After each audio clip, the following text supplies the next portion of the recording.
আসসালামু আলাইকুম রহমতুল্লাহি ওয়া বারাকাতুহু। সুপ্রিয় শিক্ষার্থী বন্ধুরা, এইচএসসি 28 ব্যাচের শিক্ষার্থী যারা আছো তাদের একাডেমিক ক্লাসে সুস্বাগতম। আমি মোহাম্মদ আমানুল্লাহ হোসেন, রংপুর মেডিকেল কলেজ মেডিএস থেকে তোমাদের জন্য নিয়ে এসেছি এইচএসসি 28 ব্যাচের বোটানির প্রথম পত্র কোষ ও এর গঠন অধ্যায়ের উপর একটি স্পেশাল একাডেমিক ক্লাস। তো আমরা আজকে প্রথমে অল্প ছোট্ট একটি টপিক করবো। সো প্রথমে আমরা শুরু করি। প্রথম যে টপিকটা শুরু করবো সেটা হচ্ছে কি কোষ। What is sell? কোষ কাকে বলে? তোমাদের বইতে লেখা আছে রবার্ট হুকের কাহিনী, একটু রিডিং করবা যে রবার্ট হুক প্রথম দিন কোথায় গিয়েছিল, যে রয়্যাল সোসাইটি থেকে তাদের একটা কথাবার্তা ছিল যে বিজ্ঞানীরা আসবে, তো সেখানে উনি কি করবে, উনি সেখানে হচ্ছে একটা নতুন কিছু আবিষ্কার করে দেখাবে, সেই জন্য উনি কাজ টাজ করছিল। তো সেই কথাবার্তা লেখা আছে, তোমরা একটু বই থেকে রিডিং করবা, ওইগুলো আমি পড়াবো না কারণ ওগুলো দরকার নেই। তো খালি শুধু রবার্ট কক বা যে বিজ্ঞানের নামটা আছে ওটা একটু করবো। প্রথম আসে কোষ। হোয়াট ইজ কোষ? একটা এক্সাম্পল দিই সবার আগে। আমাদের এই যে বিল্ডিংটা আমরা গঠন করছি, এই বিল্ডিংটা গঠন করার ক্ষেত্রে আমাদের কি লাগছে? ইট লাগছে, সিমেন্ট লাগছে, বালি লাগছে, এগুলো লাগছে, তাই না? তো নর্মালি একটা বিল্ডিং গঠন করার জন্য মেইনলি যে জিনিসটা লাগছে সেটা হচ্ছে কি ইট, অর্থাৎ আমরা বা সিমেন্ট, এগুলাকে আমরা কি বলতে পারি? ইট বা সিমেন্ট যেগুলো আছে এগুলাকে আমরা বলতে পারি কোষ বলতে পারি, অর্থাৎ একটা বিল্ডিং গঠন করার জন্য কোষ। অথবা আমাদের দেহ গঠিত হয়েছে, আমরা প্রথমে ছোট ছোট ছোট ছোট কোষ থেকে বড় হতে হতে এখন অনেক বড় হয়েছে, এটাও একটা কোষ, মানে এটাও অনেকগুলা কোষের সমন্বয়। অর্থাৎ তোমাদের দেহের কিছু বা তোমাদের দেহের যা কিছু গঠিত হচ্ছে সবকিছুই কোষ দিয়ে গঠিত। তাহলে দেখো, বহু কোষে উদ্ভিদ হইতে পারে, এক কোষে উদ্ভিদ হইতে পারে, মানে একটা কোষ দিয়েও উদ্ভিদ গঠিত হতে পারে, একের অধিক দিয়েও হইতে পারে। তো আমরা প্রথম চলে দেখি যে কোষ কয় প্রকার। কোষকে, তো কোষের প্রধান উপাদান, মানুষের যেমন মস্তিষ্ক আছে, কোষের একটা মস্তিষ্ক আছে যেটাকে বলা হয় নিউক্লিয়াস, বা তোমার একটা কোষের ক্ষেত্রে যে জিনিসগুলো ইম্পর্টেন্ট অঙ্গাণু থাকে তার মধ্যে একটা গুরুত্বপূর্ণ সেটা হচ্ছে নিউক্লিয়াস। তো সেটার উপর ভিত্তি করে কোষকে প্রধানত দুই ভাগে ভাগ করা যায়। সেটাকে কয় ভাগে ভাগ করা যায়? একটা হলো আদি কোষ, একটা কি কোষ? একটা হলো আদি কোষ, আর একটা হচ্ছে তোমার হলো কি প্রকৃত কোষ। একটা হচ্ছে আদি কোষ আর একটা কি প্রকৃত কোষ। একটা হচ্ছে আদি কোষ আর একটা কি কোষ? বলো দেখি, প্রকৃত কোষ। ঠিক আছে? তো আদি কোষ আর প্রকৃত কোষ। তো আদি কোষ নাম শুনেই বোঝা যাচ্ছে এটা আদিম কালের কোষ, আর প্রকৃত কোষ মানে কি অরিজিনাল ভালো কোষ, তাই না? এই কথাগুলোই তো বলা আছে। তো আমরা দেখবো, চিত্র থেকে দেখে তারপর ওখানে যাই। যেহেতু তোমাদের একাডেমিক ক্লাস, আমি একটু ডিপলি পড়াই। ঠিক আছে? দেখো, এখানে আমরা একটা চিত্র অঙ্কন করবো। তাহলে দেখো, কোষ আগে এখানে আগে দেখে এসেছি যে কোষ কত ধরনের হতে পারে। একটা ভালো কোষ হতে পারে, একটা খারাপ কোষ হতে পারে। এখন কোনটা ভালো কোনটা খারাপ আমরা একটু পরে দেখবো। তাহলে আমরা কি কি পাইলাম? এটা তোমার হচ্ছে কি, এইটা ইউক্যারিওটিক। বায়োলজিতে ইউ শব্দের অর্থ হচ্ছে কি গুড। ইউ শব্দের অর্থ কি গুড। গুড মানে হচ্ছে কি ভালো। গুড মানে তোমার ভালো বা প্রকৃত। আরেকটা হচ্ছে কি প্রো। প্রো শব্দের অর্থ, যদিও অন্য জায়গায় প্রো শব্দের অর্থ ভালো, কিন্তু এখানে প্রো শব্দের অর্থ ভালো না, এখানে প্রো শব্দের অর্থ হচ্ছে আদিম বা আদি অথবা কি প্রাককেন্দ্রিক, যেটাকে বলা হয়। বুঝছো? এটা মনে রাখবা যে নট গুড, এটা কি বলতে পারো? Not good. এখন এটা যে নট গুড, আমি কি আন্দাজে একটা কথা বলে দিলে হয়ে গেল? বা এটা যে ভালো এটা আন্দাজে বলে গেলে হয়ে গেল না, এটা আমাকে প্রমাণ করতে হবে। আমরা আস্তে আস্তে প্রমাণে আসবো। তারপর দেখো আরো কি ধরনের কোষ হতে পারে। কোষকে আমরা, এটা কিসের গঠনের উপর, এটা যেটা গেছে এটা কিসের উপর ভিত্তি করে? নিউক্লিয়াসের গঠন, এখানে লেখা হয় নাই। তাহলে আমরা কি পেলাম? দুটা গঠন পেলাম। তাহলে দেখো, প্রথমটা পাইছি কি উপরেরটা, সেটা হচ্ছে নিউক্লিয়াসের গঠনের উপর ভিত্তি করে দুই ভাগে। এখন আমরা কাজের উপর ভিত্তি করে কয় ভাগে ভাগ করব। দেখো, কাজের উপর ভিত্তি করে বা শারীরবৃত্তীয় যে কাজগুলা করে সেটা হইতে পারে। ধরো তুমি কি স্বাভাবিক যে কাজগুলো আছে, খাওয়া দাওয়া থেকে শুরু সমস্ত কাজ যা কিছু দিয়ে হয় সেটা এক ধরনের কোষ দিয়ে গঠিত হয় বা এক ধরনের কোষ দিয়ে হয়। আর হচ্ছে তোমার কি, তুমি নিজে তোমার প্রতিরূপ রাখতে চাও না, তোমার সন্তান আদি বা ছেলের সন্তান মেয়ের সন্তান যেগুলো আছে সেগুলো রাখতে চাও, সেটার জন্য এক ধরনের কোষ হয়। সেই কোষগুলা কি আর সেটা কি, দেখো আমরা এখন দেখি যে এইখানে উপরের দিকে দেখো, এই যে আমি এগুলা দিছি না, এইগুলা হচ্ছে কি এই ধরনের কোষগুলা দিয়ে, যেগুলা দিয়ে তোমার দেহ গঠিত হয়েছে, যেগুলা দিয়ে কি গঠিত হয়েছে, দেহ বা পুরা দেহটা গঠিত হয়েছে, সেই কোষগুলাকে বলা হয় কি দেহ কোষ। সেগুলাকে কি বলা হয়? তাহলে আমরা এখানকার যে কোষগুলা পাবো সেটাকে কি বলবো? দেহ কোষ। এই কোষগুলাকে কি বলবো? দেহ কোষ বলবো। ঠিক আছে? আর কিছু কোষ আছে, যেগুলো হচ্ছে যেখান থেকে তুমি প্রতিরূপ তৈরি করবে, তোমার নিজের প্রতিরূপ তৈরি করবে, সেগুলোকে বলা হয় জনন কোষ। তাহলে আমরা এখান থেকে কাজের উপর ভিত্তি করে কয় ধরনের কোষ পেলাম? দুই ধরনের, একটা হচ্ছে দেহ কোষ, একটা হচ্ছে জনন কোষ। আর তোমার হচ্ছে নিউক্লিয়াসের ওইটার উপর ভিত্তি করে, নিউক্লিয়াসের গঠনের উপর ভিত্তি করে কয় ধরনের কোষ পাইছি? নিউক্লিয়াসের গঠনের উপর ভিত্তি করে কোষ পাইছি দুই ধরনের, একটা প্রাককেন্দ্রিক বা আদিকেন্দ্রিক। প্রাককেন্দ্রিক বা আদিকেন্দ্রিক, এখানে আদিকেন্দ্রিক শব্দের অর্থ হচ্ছে আদি মানে নট গুড, আদি মানে নট গুড, আর ইউক্যারিওটিক মানে গুড মানে ভালো বা ইউক্যারিওটিক। ঠিক আছে? এই জিনিসটা তোমাকে মনে রাখতে হবে। এখন তুমি দেখো, তাহলে আমরা দুই ধরনের কোষ পাইলাম, দুই ভাবে ভাগ করলাম। একটা হচ্ছে নিউক্লিয়াসের গঠন, একটা হচ্ছে কাজের উপর ভিত্তি করে বা শারীরবৃত্তীয় কাজের উপর ভিত্তি করে। শারীরবৃত্তীয় কাজ কি হতে পারে? দেহ কোষ হতে পারে, জনন কোষ হতে পারে। এখন কথা হচ্ছে এই যে প্রকৃত কোষ, এই প্রকৃত কোষটা দেখো আমি এখানে দুইটা জিনিস লিখছি, একটা লিখছি কি মানুষ, একটা লিখছি গাছ। তার মানে কি মানুষ কি পানি না। তারপর দেখো ওই পাশে আমি একটা প্রকৃত কোষ যেগুলো আছে, প্রকৃত কোষ দিয়ে যেগুলো গঠিত, তার মধ্যে দুই ধরনের কোষ লিখছি। একটা হচ্ছে প্রাণী কোষ, প্রাণী প্রকৃত কোষ যেগুলো আছে সেগুলোর মধ্যে যেগুলো প্রাণী কোষ আছে সেগুলো দিয়ে গঠিত হবে মানুষ বা বিভিন্ন প্রাণী, আর যেগুলো উদ্ভিদ কোষ আছে সেগুলো দেখবো বিভিন্ন উদ্ভিদ। তাহলে আমরা বলতে পারি না এখান থেকে আবার এটা হচ্ছে কয় ধরনের হলো, দুই ধরনের কোষ গেল। কয় ধরনের গেল? দুই ধরনের কোষ গেল। তাহলে দেখো আলটিমেট ঘটনা কি কি পেলাম আমরা, কোষের প্রকারভেদ বা কোষের ভাগ কিভাবে করলাম। প্রথমত যে কোষকে আমরা দুই ভাগে ভাগ করতে পারি, কিসের উপর ভিত্তি করে? কোষের ভিতরে থাকা গুরুত্বপূর্ণ অঙ্গাণু নিউক্লিয়াসের উপর ভিত্তি করে। নিউক্লিয়াসের উপর ভিত্তি করে যখন আমি দুই ভাগে ভাগ করতেছি, একটা হচ্ছে আদিকেন্দ্রিক যেটাকে বলা হয় নট গুড, আর একটা হচ্ছে কি প্রাককেন্দ্রিক, সরি তোমার হচ্ছে কি ইউক্যারিওটিক, হ্যাঁ, যেটাকে সুকেন্দ্রিক বলা হচ্ছে। ইউ শব্দের অর্থ বায়োলজিতে গুড, আর প্রো বা এটা শব্দের অর্থ হচ্ছে নট গুড বা আদি। তাহলে দুইটা গেল, এটা নিউক্লিয়াসের উপর ভিত্তি করে। তারপর কি বিভিন্ন কাজ করতে পারে, ধরো কেউ তোমার হচ্ছে আর্টস এর স্টুডেন্ট আর্টস এর কাজ করবে, সায়েন্সের স্টুডেন্ট সায়েন্সের কাজ করবে, কমার্সের স্টুডেন্ট কমার্সের কাজ করবে, মাদ্রাসার স্টুডেন্ট মাদ্রাসার কাজ করবে। যে যার কাজ করবে সেই অনুসারে ভাগ করা যায়। দেহ কোষ মানে দেহ গঠন বা বিভিন্ন কাজ টাজ করে, দেহের যে গঠন টঠন আছে সেগুলো করে, আর দেহের সম্পর্কিত হাত বা পা দিয়ে যে কাজগুলো করে সেগুলো করে। আর জনন কোষ কি করে? তোমাকে প্রতিরূপ তৈরি করে, সন্তান আদি তৈরি করে, সেটা জনন কোষ। এটা গেল। আর কি প্রকৃত কোষ আবার দুইটা ভাগে ভাগ হয়, একটা হচ্ছে প্রাণী কোষ, একটা হচ্ছে উদ্ভিদ কোষ। ঠিক আছে, তাহলে টোটালি আমরা যদি কোষকে শ্রেণী বিভাগ করি এইভাবে কোষকে শ্রেণী বিভাগ করতে পারি। কয় ভাগে গেল? মোটামুটি গেল। এখন আমি একটা কথা বলছি যে প্রোক্যারিওটিক বা যেটা ব্যাকটেরিয়ার কোষ, এটা হচ্ছে কি ভুয়া, মানে এটা হচ্ছে কি নরমাল অনুন্নত, আর এটা হচ্ছে উন্নত। কিভাবে ভাই আপনি বললেন আর হয়ে গেল আমি মানে নেবো না? তুমি মানবা কেন? তোমাকে তো মানতে বলিনি। তুমি আমার কথা শোনো। এর আগে আমরা একটু আগে কি শিখলাম দেখো, যে কোষ কত ধরনের ও কি কি আছে সেই জিনিসটা শিখলাম। কিন্তু এখন আমরা কি শিখবো? কোষ কত ধরনের ও কি কি আছে সেটার সাথে সাথে আমরা আদি কোষকে বলছিলাম যে নট গুড। আদি কোষকে কি বলছিলাম? নট গুড, নট গুড বলছিলাম। আর প্রকৃত কোষকে কি বলছিলাম? গুড বলছিলাম। প্রকৃত কোষকে কি বলছিলাম? গুড বলছিলাম। এই কথাটার বিচার করব, এই কথাটার বিচার করব। প্রথম আসো ডিএনএ, এটার মধ্যে ডিএনএ আছে নাকি এটার মধ্যে ডিএনএ আছে? হ্যাঁ, দুইটার মধ্যেই ডিএনএ আছে। এটার মধ্যে কি আছে? এটার মধ্যে এরকম একটা ডিএনএ আছে, ঠিক আছে। আর এইখানকার ডিএনএটা এরকম এরকম আছে। তো এই এখানকার ডিএনএ আছে আর এখানকার ডিএনএ আছে। তো এইখানকার ডিএনএটা কিরকম? এখানকার ডিএনএ হচ্ছে বৃত্তাকার, এরকম ডিএনএটা কিরকম? বৃত্তাকার। এবং দেখো এখানে কোনো প্যাচ নাই, একটাই আছে। কয়টা আছে? একটা আছে। তাহলে আমরা বলতে পারি বৃত্তাকার ওয়ান, বৃত্তাকার ওয়ান মানে একটা, বৃত্তাকার এক, বৃত্তাকার এক। তাহলে আমরা বলতে পারি এখানকার ডিএনএ যেটা আছে সেটা হচ্ছে বৃত্তাকার এবং একটি, বৃত্তাকার এবং কি আছে তোমার হচ্ছে একটি। এবং এইটা ছোট, এটা ছোট না, একটা কত বড় হবে? আর খুব বেশি হবে না, এটা কি ছোট। তাহলে আমরা বলতে পারি ডিএনএটাকে বৃত্তাকার এক, ছোট। আমি ছোট ছোট করে লিখে দিচ্ছি, হ্যাঁ ছোট। আর এইখানকার ডিএনএটা দেখো তো, এইখানকার ডিএনএটা, এইখানকার ডিএনএটা কি ওইরকম একটা না, ওইরকম অসংখ্য আছে। কিন্তু এখানকার কি বৃত্তাকার না? তোমার দেখে মনে হচ্ছে তো ভাইয়া বৃত্তাকার না, এটা পেঁচানো আছে অনেক, মানে লম্বা সুতার মতো জিনিসগুলো, সুতাগুলোকে আমরা পেঁচিয়ে গোল করে রাখি না ছোট করে, সেরকম পেঁচানোর জন্য তোমার কি আছে অনেকগুলো জিনিস এক জায়গায় অনেক কম আছে মনে হচ্ছে। তাহলে এটা কিরকম? সূত্রাকার। এটা কিরকম? সূত্রাকার। আগেরটা পেলাম হচ্ছে বৃত্তাকার, এটা সূত্রাকার। এবং এটা কি অসংখ্য থাকে? একটা দুইটা থাকে না, এখানে কিরকম থাকে? অসংখ্য। তারপর দেখো এইটা যদি হয় ছোট তাহলে এটা কি হবে? বড় হবে। এবং এখানে কি একটা না অসংখ্য, তাহলে এটা হচ্ছে অসংখ্য। প্রথম কথা হচ্ছে অসংখ্য। তাহলে এক নাম্বার যে জিনিসটা পেলাম সেটা হচ্ছে ডিএনএ পেলাম। তাহলে প্রথম কি পেলাম? ডিএনএ। ওর ডিএনএ কয়টা? একটা। ওর ডিএনএ কয়টা? অসংখ্য। ওর ডিএনএ কিরকম? ছোট। ওর ডিএনএ কিরকম? বড়। ওর ডিএনএ তোমার হচ্ছে কি তোমার বৃত্তাকার, ওর ডিএনএ কিরকম? সূত্রাকার। শেষ। ডিএনএ দুইটার মধ্যে আছে। তাহলে এক নাম্বার পয়েন্ট। এখানে এটা দিয়ে তুমি কি পার্থক্য করতে পারতেছো? ডিএনএ তো আছে, নো পার্থক্য হচ্ছে না। ডিএনএ যেহেতু আছে পার্থক্য হচ্ছে না। দুই নাম্বার কথা হচ্ছে, এখন কথা হলো ভাইয়া আপনি তো বললেন এখানকার ডিএনএ গুলা কি পেঁচানো, এখানকার ডিএনএ গুলা পেঁচানো। তো পেঁচে আছে, কি দিয়ে পেঁচে আছে? ডিএনএ ডিএনএ পেঁচে আছে না, ডিএনএ ডিএনএ না, এই এমন একটা জিনিস দিয়ে পেঁচে আছে যার নাম হলো প্রোটিন।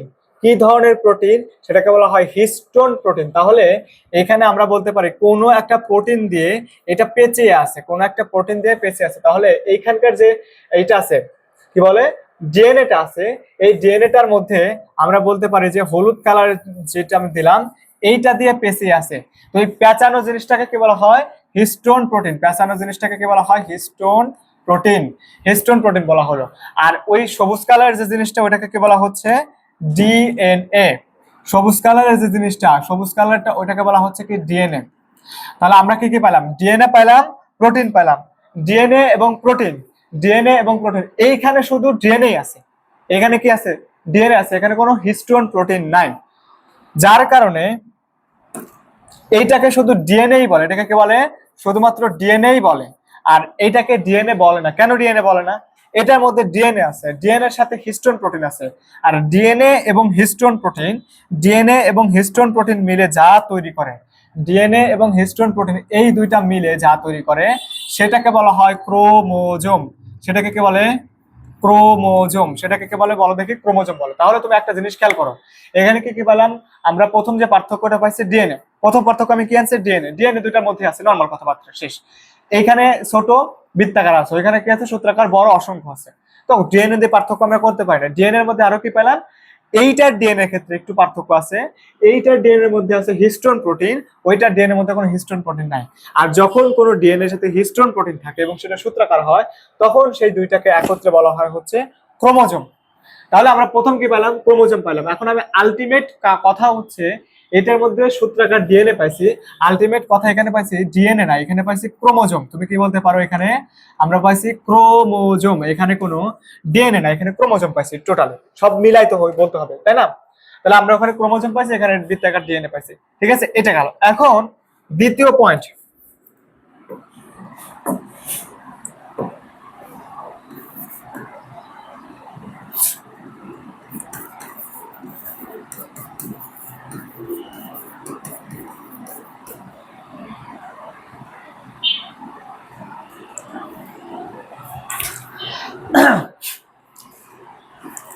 এখন দেখো আমি বলেছিলাম যে আমরা এই কোষগুলোকে মানে দুই ভাগে ভাগ করছি নিউক্লিয়াসের গঠনের ভিত্তিতে। একটা হচ্ছে আদি কোষ আর একটা হচ্ছে শুক্রাণুক কোষ। তো সেই কথাটা আসি।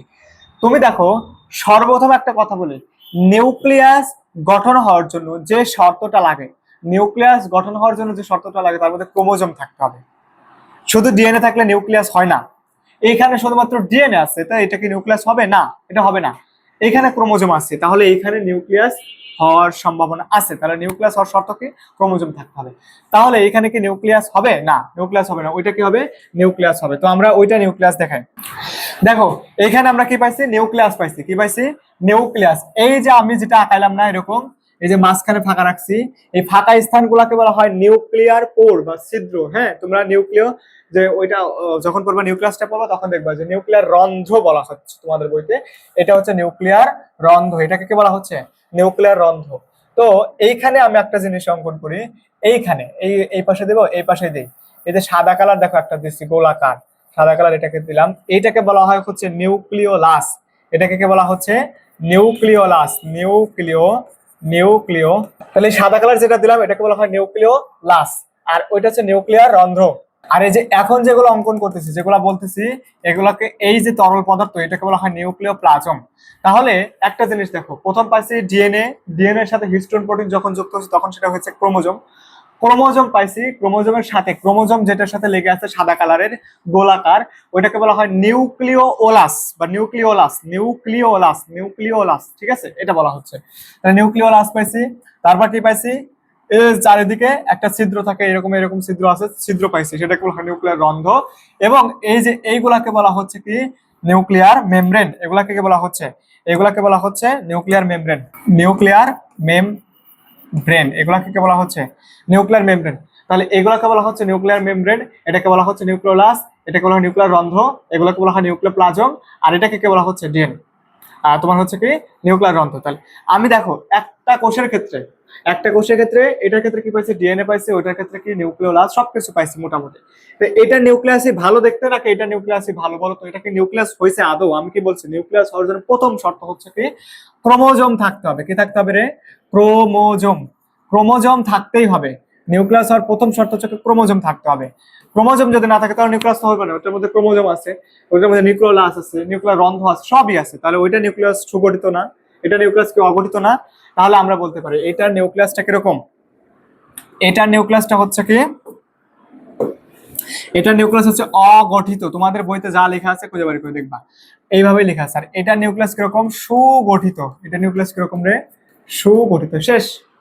তাহলে তোমার পার্থক্য তো আমরা করে ফেলছি যে এটা প্রকৃত কোষ বা এটা হচ্ছে কি আদিকেন্দ্রিক কোষ, মানে যেটা অনুন্নত, এটা হচ্ছে অনুন্নত। এখনই তো প্রমাণিত হচ্ছে অনুন্নত। কিন্তু এই যে নিউক্লিয়াসটা অগঠিত হইলো, তুমি কি শুধু ডিএনএ বলবা? তাহলে ডিএনএ বললে তো হবে না, ডিএনএ বলা দরকার নাই। তুমি ব্যাকটেরিয়ার ক্ষেত্রে যেহেতু ওটা নিউক্লিয়াসে বলছো, এটা নিউক্লিয়াসের মতোই কিছু একটা বলো। তো নিউক্লিয়াসের মতো মানে নিউক্লিওয়েড। অয়েড কোনো কিছুর সাথে যুক্ত থাকলে, আমানুল্লাহর সাথে যদি যুক্ত থাকে অয়েড, আমানুল্লাহ অয়েড, তখন হবে সেটা আমানুল্লাহর মতো। তেমনি ভাবে নিউক্লিয়াসের মতো যদি আমরা বলতে চাই, তাহলে সেটার একটা নাম দিতে পারি, সেটাকে বলা হয় নিউক্লিওয়েড। কি বলা হচ্ছে? নিউক্লিওয়েড। ঠিক আছে, তাহলে আমরা বলতে পারি অয়েড, যেটা শব্দের অর্থ হচ্ছে কি নিউক্লিওয়েড, শব্দের অর্থ হচ্ছে কি মতো। কার মতো? নিউক্লিয়াসের মতো। যেহেতু নিউক্লিয়াস নাই, ওইটা নিউক্লিয়াস আছে, এটা নিউক্লিয়াস নাই, তাহলে এটা সুগঠিত, এটা অগঠিত। এটা হচ্ছে ডিএনএটা কিরকম, বৃত্তাকার, এক ছোট, এটা সূত্রাকার, বড়, অসংখ্য। ঠিক আছে, শেষ। এটা গেল হচ্ছে নিউক্লিয়াস এবং ডিএনএ গেল। এখন তুমি দেখো আবরণী বিশিষ্ট অঙ্গাণু আছে কিনা। এটা একটা কোষ না? এটাও তো একটা কোষ, এটাও একটা কোষ। ঠিক আছে, তার আগে আমরা একটা একটা জিনিস দেখে আসি। এই যে দেখো এইখান থেকে এরকম ভাবে, তাহলে আমরা দেখো এই যে নিউক্লিয়াসের সাথে লেগে আছে, নিউক্লিয়াসের সাথে একটা হলুদ কালারের একটা আমি অঙ্গাণু আঁকাইছি, যেটা লেগে আছে এইটাকে, এই হলুদ কালারটাকে, এই হলুদ কালারটাকে। তাহলে দেখো এই যে নিউক্লিয়াসের সাথে লেগে আছে এই যে হলুদ কালার একটা অঙ্গাণু, যেটাকে বলতেছি আমি উপরের দিকে যেটা আছে, এটাকে বলা হচ্ছে আর ই আর। আর ইয়ার, কেন আর ইয়ার বলতেছি? এর সাথে গুটি গুটি দেখো কিছু পদার্থ আমি এই যে আঁকাই দিচ্ছি, গুটি গুটি কিছু পদার্থ। ঠিক আছে, গুটি গুটি কিছু পদার্থ আমি লাগাই দিচ্ছি, গুটি গুটি কিছু পদার্থ লাগাই দিচ্ছি। তার মানে এটাকে বলা হচ্ছে আর ইয়ার, এটাকে বলা হচ্ছে আর ইয়ার। তারপরে এই যে আরেকটা এরকম আছে, দেখো এটার সাথে কোনো গুটি গুটি পদার্থ আমি দিলাম না, যেটাকে বলা হচ্ছে কি এস ই আর, যেটাকে বলা হচ্ছে কি এস ই আর। ঠিক আছে, ওটাকে আমরা কি বলতে পারি? এসিআর বলতে পারি। ওটাকে আমরা কি বলতে পারি? এসিআর। তো এই এসিআর এবং আরইআর, এই দুইটাকে বলা হয় এন্ড ইয়ার। এই দুইটাকে একত্রে বলা হয় কি ইয়ার। ইয়ার মানে হচ্ছে এন্ডোপ্লাজমিক রেটিকুলাম। তাহলে উপরের দিকে যেটা তোমার নিউক্লিয়াসের সাথে লেগে আছে, যেটার সাথে তোমার হচ্ছে যে এরকম গুটি গুটি পদার্থ লেগে আছে, সেটাকে বলা হচ্ছে আরইআর। আর যেটার সাথে হচ্ছে কি তোমার এন্ডোপ্লাজমিক, তোমার হচ্ছে এটা কিছু লেগে নাই, একেবারে মসৃণ, তাহলে ওইটাকে বলা হয় অমসৃণ এন্ডোপ্লাজমিক রেটিকুলাম বা রাফ এন্ডোপ্লাজমিক রেটিকুলাম। এটাকে বলা হয় মসৃণ এন্ডোপ্লাজমিক রেটিকুলাম বা স্মুথ এন্ডোপ্লাজমিক রেটিকুলাম। বুঝতে পারছো? দুইটা মিলে হয়েছে এন্ডোপ্লাজমিক রেটিকুলাম। তাহলে এন্ডোপ্লাজমিক রেটিকুলাম গেল। তারপর দেখো সবুজ কালার একটা জিনিস আঁকাইছি, এটাকে বলা হয় হচ্ছে গলজি, গলজি কমপ্লেক্স। ঠিক আছে, বা গলজি অ্যাপারেটাস। আমরা পার্থক্যে আসবো। ঠিক আছে, তো এটা এটা দেখো, তুমি দেখো প্রত্যেকটার উপর দিয়ে আমি হচ্ছে সাদা কালার একটা আবরণী দিয়ে দিলাম, প্রত্যেকটার উপরে কি দিয়ে দিলাম? একটা আবরণী দিয়ে দিলাম। তাহলে প্রত্যেকটার ক্ষেত্রে কি আছে? আবরণী আছে, অর্থাৎ এরা কি আবরণী যুক্ত, এরা কি আবরণী যুক্ত, আবরণী যুক্ত অঙ্গাণু। তাহলে আমরা এখানে আপাতত এই করে দেখবো, তারপরে আরো অনেক কিছু আছে, আমরা পরবর্তীতে সেগুলো দেখবো। ঠিক আছে, নর্মালি এগুলো দেখি। তো এখানে কি খালি আবরণী এগুলোই আছে? আরো আছে, সেরকম হচ্ছে এরকম, যেরকম এটা পেঁচানো থাকে। ঠিক আছে, এরকম পেঁচানো থাকে, আমি বড় করে দিচ্ছি তোমাদের বোঝার সুবিধার্থে। তো এখানেও থাকে এরকম পেঁচানো অঙ্গাণু থাকে। ঠিক আছে, পেঁচানো অঙ্গাণু থাকে, পেঁচানো অঙ্গাণু থাকে। তো এইগুলাকে কে বলা হচ্ছে? এগুলাকে আবরণী আছে না? দেখো এখানে আমি কি চারিদিকে সাদা কালার দিচ্ছি, কোনো কিছু দিচ্ছি, আগুন দেই নাই, তার মানে এটা আবরণী যুক্ত না। এবং এটার নাম হচ্ছে কি রাইবোজোম। এটার নাম কি? এটার নাম হচ্ছে কি রাইবোজোম, মুক্ত রাইবোজোম বলতে পারো, রাইবোজোম, রাইবোজোম। তাহলে দেখো রাইবোজোম হচ্ছে আবরণীবিহীন, আর এইখানে কি হলো আরিয়ার গলজি অ্যাপারেটাস, এই দুটাই কিন্তু আবরণী যুক্ত, মানে এন্ডোপ্লাজমিক রেটিকুলাম আবার গলজি কমপ্লেক্স, দুইটাই কিন্তু আবরণী যুক্ত। তাহলে তুমি একটা জিনিস বলো তো, এখানে আবরণী যুক্ত অঙ্গাণু আছে আবার আবরণীবিহীন অঙ্গাণু আছে, দুইটাই আছে, বাট এখানে কি কোনো আবরণীবিহীন অঙ্গাণু আমি লিখছি? লিখি নাই, দেই নাই। কেন দেই নাই? দরকার নাই, নাই, আসলে নাই। তার মানে এখানে রাইবোজোমটা আছে। তাহলে এখানে যে জিনিসটা দেখবা সেটা হচ্ছে আবরণীবিহীন অঙ্গাণু, সেটা আবরণীযুক্ত অঙ্গাণু নয়। তাহলে আমরা 3 নাম্বার পয়েন্ট যেটা আছে সেটা হচ্ছে কি, তাহলে তোমাদের সেই চিত্র অনুসারে এখানে আবরণীযুক্ত অঙ্গাণু নাই, সরি আছে, আর এখানে আবরণীযুক্ত অঙ্গাণু নাই। এখানে কি আছে? রাইবোজোম আছে। কি আছে? রাইবোজোম আছে। তাহলে দেখো 3 নাম্বার পয়েন্ট গেল। 4 নাম্বার পয়েন্টটা কি আসলো? তো এখন তোমাদের বইতে আবরণী যুক্ত অঙ্গাণু কি কি আছে সেইগুলোর নাম তোমরা দেখবা, এবং এখানে অনেক কিছু আঁকানো লাগবে, আমি আপাতত আঁকাচ্ছি না, লাস্টের দিকে যদি সময় পাই আঁকাই দেবো। আপাতত দেখো 4 নাম্বার পার্থক্য কি আছে। 4 নাম্বার পার্থক্য তোমাদের বইতে যদি দেখো রাইবোজোম কি আছে, রাইবোজোম। তুমি একটু খেয়াল করে দেখো তো, এইখানে রাইবোজোম আঁকাইছি, এখানেও রাইবোজোম আঁকাইছি, তার মানে কি দুই জায়গায় রাইবোজোম আছে, দুই জায়গায় কি রাইবোজোম আছে। তাহলে এখানেও রাইবোজোম আছে, আবার এখানেও রাইবোজোম আছে। কিন্তু রাইবোজোম থাকলে কি তুমি উন্নত না? আমরা তো আগেই নিউক্লিয়াসের গঠনের উপর ভিত্তি করে ওটাকে উন্নত বলে দিচ্ছি, আর এটাকে অনুন্নত বলতেছি। তো উন্নত বেশি নিবে নাকি অনুন্নত বেশি নিবে বলো? উন্নত বেশি নিবে নাকি অনুন্নত? তো অনুন্নতর যে রাইবোজোমটা আছে, এই যে রাইবোজোমটা, এই রাইবোজোমটা কত তোমার হলো 70S। এই রাইবোজোমটা কত? 70S, যেটা কত 30 প্লাস 50, 30 প্লাস কি 50, 30 প্লাস 50, আর এটা কত 80S, যেটা কত 60 প্লাস 40S। আমি এস একবারে দিয়ে দিলাম, ঠিক আছে? তুমি মনে রাখবা যে 80S, এটা রাইবোজোমটা কত 80S, কত 60 প্লাস 40 মিলে 80S। ভাইয়া কি করালেন এটা? এটা হচ্ছে 80 প্লাস 80 হয়ে গেল 40 প্লাস 60 যোগ করে। হ্যাঁ ভাইয়া এখানে হয়েছে, তুমি আপাতত মনে রাখো এখানে কিন্তু একক দিচ্ছে এস, অন্য কিছু দেই না, আন্দাজে দেওয়া যাবে, ভেদবার একক, ঠিক আছে? সো এটার ক্যালকুলেশন আমরা যদি চাই পরবর্তীতে দেওয়া যাবে, তো এখন দরকার নেই। তুমি জাস্ট মনে রাখবা এখানে রাইবোজোম যেহেতু বড় উন্নত, সেহেতু এটা বেশি, কত 80, আর এটা কত 70S, ঠিক আছে? এটা গেল রাইবোজোমের কাহিনী। তাহলে মোটামুটি গেল রাইবোজোম। তাহলে এখানকার যে রাইবোজোমটা আছে 70S, এখানকার যে রাইবোজোম গুলো আছে সেগুলো হচ্ছে 80S। তাহলে 4 নাম্বার পয়েন্ট গেল। 5 নাম্বার পয়েন্ট আমরা কি বলতে পারি? 5 নাম্বার পয়েন্ট সাইটোস্কেলেটন মানে কি? আচ্ছা, আমার যে দেহটা দাঁড়িয়ে আছে বা একটা বিল্ডিং দাঁড়ায় কি দিয়ে বলো দেখি? নিচে ভিত্তি প্রস্তর হিসেবে রড দিতে হয় না, বিভিন্ন ধরনের রড টড দিতে হয়। আমি মানুষ দাঁড়িয়ে আছি, তাহলে মানব কঙ্কালের উপর দাঁড়িয়ে আছেন, হাড্ডি গুড্ডি সবকিছু মিলে, তো এই কঙ্কাল গুলোকে বলা হয় স্কেলিটন। স্কেলিটন মানে কি? কঙ্কাল। তো তোমার হচ্ছে যেহেতু কোষ, আমরা কোষের কঙ্কাল মানে আনতেছি, তাহলে সাইটো মানে কি? কোষ। আর স্কেলিটন মানে কি? কঙ্কাল। তাহলে সাইটোস্কেলেটন মানে কোষ কঙ্কাল, বুঝতে পারছো? সাইটোস্কেলেটন মানে কি? কোষ কঙ্কাল। তাহলে এইটাতে কি সাইটোস্কেলেটন দরকার আছে বলো তো? এখানে তো কোনো বেশি অঙ্গাণু নেই, আছেই মাত্র একটা। তো এখানে আমার সাইটোস্কেলেটন থাকবে না? দরকার নেই। সাইটোস্কেলেটন কোথায় থাকবে? এখানে থাকবে। আর এখানে এন্ডোপ্লাজমিক রেটিকুলাম আছে, গলজি অ্যাপারেটাস আছে, নিউক্লিয়াস আছে, আরো অনেক কিছু থাকবে, অনেক কিছু। তো সেই হিসাবে এইখানে সাইটোস্কেলেটন দরকার। হ্যাঁ দরকার। তো সেই সাইটোস্কেলেটনটা কিরকম আমরা আঁকাই দিই। ধরো একটা সাইটোস্কেলেটন আঁকাইলাম এরকম, যে এরকম আঁকাই দিলাম। এই সাইটোস্কেলেটনের মধ্যেই যেটা আছে, এই সাইটোস্কেলেটনের ক্ষেত্রে তোমার কি এগুলা থাকে, এই নিউক্লিয়াস বা এই সবকিছু জিনিসপত্র থাকে। তাহলে আমরা এখন যে পয়েন্টটা বলবো সেটা হচ্ছে কি সাইটোস্কেলেটন। কি স্কেলেটন? সাইটোস্কেলেটন। এখানে কি সাইটোস্কেলেটন থাকবে? আর এখানে সাইটোস্কেলেটন, এখানে সাইটোস্কেলেটন থাকবে না? এখানে দরকার নাই, এখানে আছে, লাগবে বা আছে। তাহলে সাইটোস্কেলেটন গেল, ঠিক আছে? আচ্ছা, তারপর আসি 6 নাম্বার পয়েন্ট, সেটা হচ্ছে আরএনএ পলিমারেজ। স্বাভাবিকভাবে তোমার কাছে যদি কোনো ভিআইপি পার্সন আছে অথবা কোনো নর্মাল মানুষ, আমি যদি চাই, তুমি কি করবা? যে তোমার দেশে, তোমার কাছে এমপি, মন্ত্রী বা প্রাইম মিনিস্টার বা কোনো খেলোয়াড় আসছে, ধরো মেসি আসছে আর আমি গেছি, তো তুমি কি করবা? আমাকে বেশি দাম দিবে নাকি মেসিকে বেশি দাম দিবে? নর্মালি তুমি মেসিকে বেশি দাম দিবে। তাহলে ওতে কত থাকবে? অবশ্যই এটা যেহেতু উন্নত, এটা ভিআইপি পার্সন, তাহলে ওকে দেবো কত প্রকার? 3 প্রকার আরএনএ পলিমারেজ পাওয়া যায়, 3 প্রকার। ওকে কত প্রকার দেবো? আমাকে দিবা হচ্ছে 1 প্রকার আরএনএ পলিমারেজ পাওয়া যায়, ঠিক আছে? এখন তারপরের পয়েন্ট 7 নাম্বার যেটা আছে, 7 নাম্বার পয়েন্ট কি আছে দেখো তোমাদের বইতে? অপেরন আছে। কি আছে? অপেরন। তো অপেরন জিনিসটা কি ভাই? অপেরন জিনিসটা কি? আমি নর্মালি বোঝাই, আমি আরো বোঝাবো যখন লাস্টের দিকে যাব তখন। অপেরন হলো এরকম একটা জিনিস, বা আমাকে যদি বলো এখন, বা অন্য বড় বড় কোচিং সেন্টারের সাথে যদি কম্পেয়ার করো, ধরো বড় বড় কোচিং সেন্টারে কি বিভিন্ন বিষয়, ধরো একজন হচ্ছে স্লাইড মেকিং করতেছে, একজন ভিডিও এডিটিং করতেছে, একজন কি করতেছে, একজন স্লাইড মেকিং করতেছে, একজন ভিডিও এডিটিং করতেছে, একজন ক্লাস নিচ্ছে, একজন এক্সামের প্রশ্ন বানাচ্ছে, এক একজন এক একটা কাজ করতেছেন, তাই না? কিন্তু আমার ক্ষেত্রে কি হচ্ছে? আমি তোমাদের যে পড়াচ্ছি, আমি নিজেই কি করতেছি?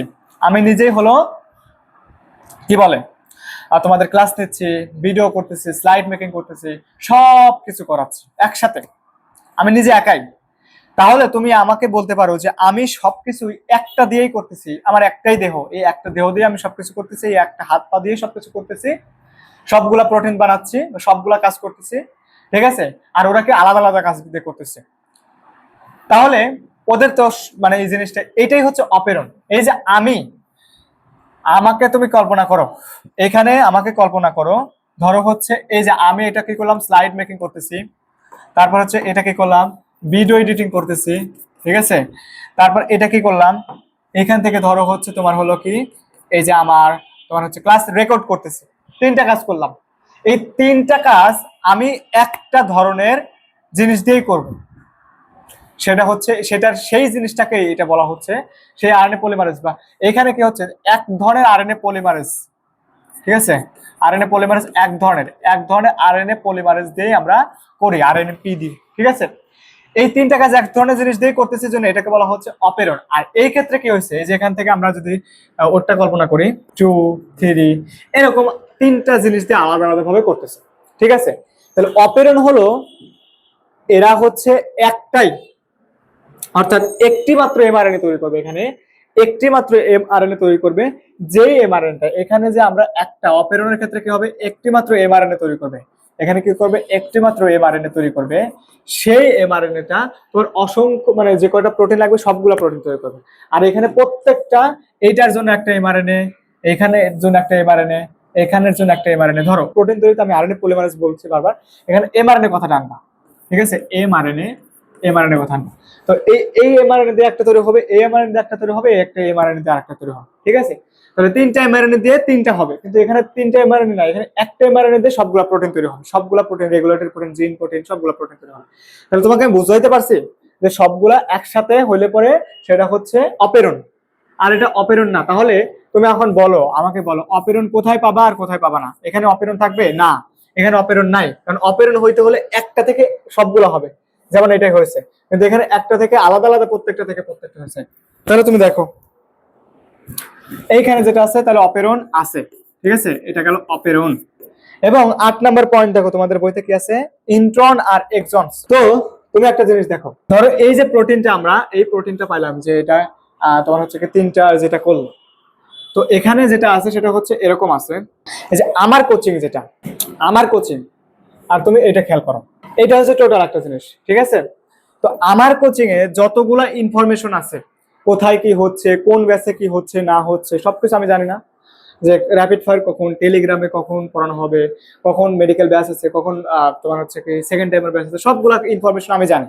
ঠিক আছে, তাহলে সবগুলা ইনফরমেশন আমি জানি, এরকম সবগুলা যত ইনফরমেশন আছে সব আমি জানি, সব আমি জানি।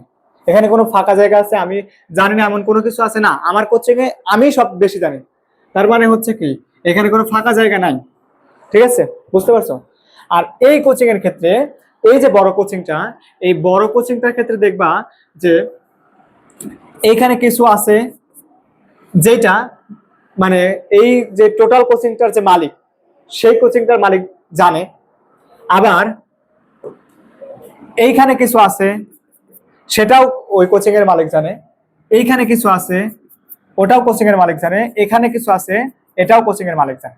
বুঝতে পারছো আমার কথা? এটা এখান থেকে এই পর্যন্ত জানে, এখান থেকে এই পর্যন্ত জানে, এখান থেকে এই পর্যন্ত জানে, এখান থেকে এই পর্যন্ত জানে। কিন্তু মাঝখানে দেখো ফাঁকা দিছি, আমি কথার কথা বুঝাচ্ছি। তাহলে এখানে দেখো, এই যে এখান থেকে আমরা যে তীর চিহ্ন দিচ্ছি, যে ফাঁকা জায়গাগুলো আছে, এই ফাঁকা জায়গাগুলোকে কি বলা হচ্ছে? এই ফাঁকা জায়গাগুলো কি কোনো তথ্য বা ইনফরমেশন নিয়ে যাচ্ছে না, বা যে বড় কোচিং সেন্টারের মালিক হোক সেই কথাগুলো জানে না, এখানে যে কাজগুলো হচ্ছে সে জানতে পারে নাই। তো এইগুলাকে বলা হচ্ছে নন কোডিং অঞ্চল বা ইন্ট্রন। এটাকে বলা হচ্ছে কি ইন্ট্রন বা নন কোডিং, নন কোডিং, নন কোডিং অঞ্চল বা ইন্ট্রন। তাহলে এইখানে নন কোডিং বা ইন্ট্রন আছে। ধরো এটা হচ্ছে উদ্ভাস, এটা হচ্ছে উদ্ভাস, উদ্ভাস বা মিডিয়াম। ঠিক আছে, এটা দিলাম। আর আমারটা হচ্ছে কি আমি সবকিছুই জানি, এখানে যত ইনফরমেশন আছে সবকিছু আমি জানি। এখানে কোনো এক্সন আছে নাই। ঠিক আছে, ইন্ট্রন আছে এখানে, স্যার এখানে টোটালি একজন। আর এইগুলাকে বলা হয় একজন, এগুলাকে কি বলে? একজন বলে। ঠিক আছে, তাহলে একজন পেলাম কোডিং অঞ্চল, আর ইন্ট্রন হচ্ছে নন কোডিং অঞ্চল। তাহলে এখানে ইন্ট্রন একজন দুইটাই আছে, আর এখানে শুধু একজন আছে। এখানে শুধু কি আছে? একজন আছে। তুমি যদি এইটুকু মনে রাখতে পারো তাহলেই হবে। তাহলে তুমি এখন বলো ইন্ট্রন কোথায় পাওয়া যায়? ইন্ট্রন এখানে আছে, ইন্ট্রনস না ইন্ট্রন হবে, তোমাকে এখানে মুছে নিও। আর এটা হচ্ছে কি নাই। তাহলে দেখো তোমরা এটার পার্থক্য পারবা না, যে এইটা ইন্ট্রন আছে, এটা ইন্ট্রন নাই, এটা একজন আছে, এটা নাই। ঠিক আছে, এই কয়েকটা পয়েন্ট পড়লা। এখন দেখো তারপরে কোনো পয়েন্ট তোমাদের বইতে বাকি আছে কিনা। আচ্ছা দেখো, আমরা লাস্ট তিনটা পার্থক্য দেখো। এটা কোষ বিভাজন, শোষণ এবং ট্রান্সলেশন। তো কোষ বিভাজন, কোষ বিভাজন কোনটায় হবে কোনটা হবে না তুমি বলো তো, এটা হবে নাকি এটা হবে না? নরমালি কোনটা কোনটা হবে? আমরা জানি কোষ বিভাজন তিন ধরনের, একটা মাইটোসিস, মাইটোসিস, মিয়োসিস। তো কোনটা কোথায় হবে সেটা আমরা একটু দেখি। প্রথম কথা হচ্ছে, দেখো কোষ বিভাজন হওয়ার প্রথম শর্ত হচ্ছে কি, একটা কোষের ক্ষেত্রে কোষ বিভাজন হইতে গেল, ধরো আমরা পরের পৃষ্ঠায় গেলাম, এটা একটা কোষ, কোষ বিভাজন হইতে যাচ্ছে। তো এখানে তো সাইটোস্কেলেটন ছিল, এটাই ওইটাই ছিল না, সাইটোস্কেলেটন ছিল বা মাইক্রোটিবিউলস ছিল। তাহলে আমরা বলতে পারি মাইক্রোটিবিউলস বা এমটি, যেটাকে বলা হয় মাইক্রোটিবিউলস, মাইক্রোটিবিউলস, এটা মনে রাখলা। আর একটা হচ্ছে কি তোমার এই উদ্ভিদ কোষগুলোতে বা পানি কোষগুলোতে এরকম কি তৈরি হয় বলো দেখি, স্পিন্ডল যন্ত্র সৃষ্টি হয়। কি সৃষ্টি হয়? স্পিন্ডল যন্ত্র সৃষ্টি হয়। স্পিন্ডল যন্ত্র, স্পিন্ডল যন্ত্র। বা এখানে তাহলে আমরা বলতে পারি স্পিন্ডল যন্ত্র তখন সৃষ্টি হয় যখন এটার মধ্যে কি থাকে? ক্রোমোজোম। অর্থাৎ এই ক্রোমোজোম গুলাই তো স্পিন্ডল যন্ত্র সৃষ্টি করলো না, ক্রোমোজোম বা ক্রোমাটিন।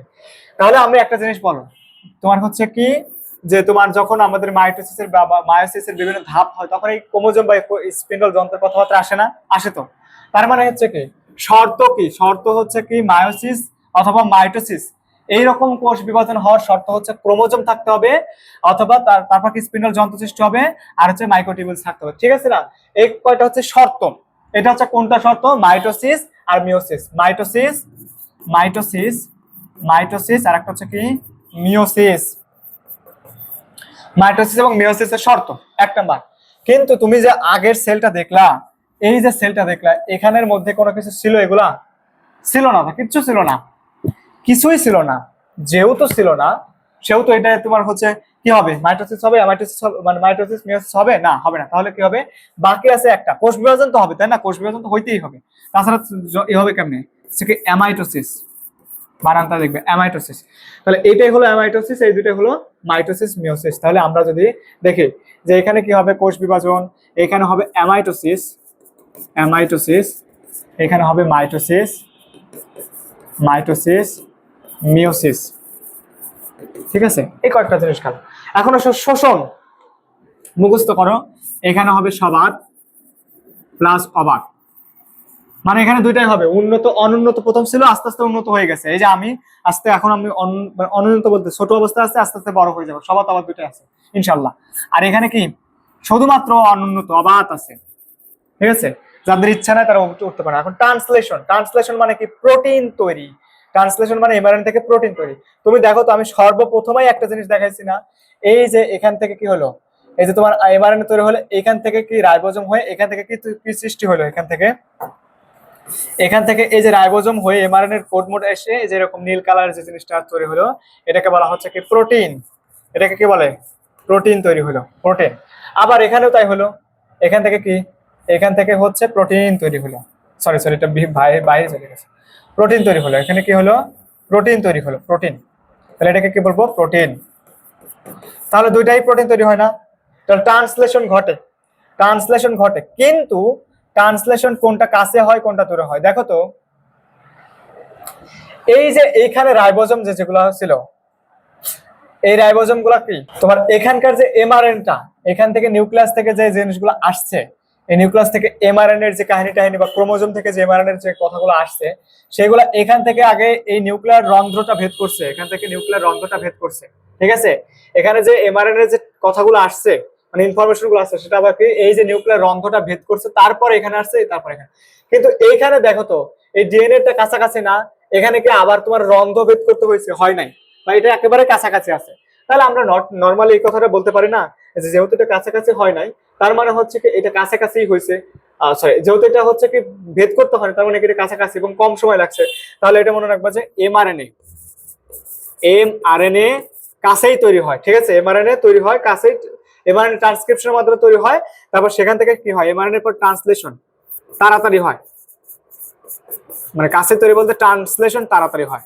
ট্রান্সলেশন কি হয়? এখান থেকে এমআরএনএ ট্রান্সলেশনটা, এমআরএনএ তৈরি প্রথমে হবে না, এমআরএনএ তৈরি প্রথম হলো, এমআরএনএ তৈরি হওয়ার পর কি ট্রান্সলেশনটা তাড়াতাড়ি হলো। কিন্তু এখানে কি ট্রান্সলেশন তাড়াতাড়ি হবে? এখানে ট্রান্সলেশন দেরিতে হবে, আগে একটা ভেদ করে আসতে হবে। তাহলে ট্রান্সলেশন ডিলে হয় বা দেরিতে হয়, দেরিতে বা দূরে।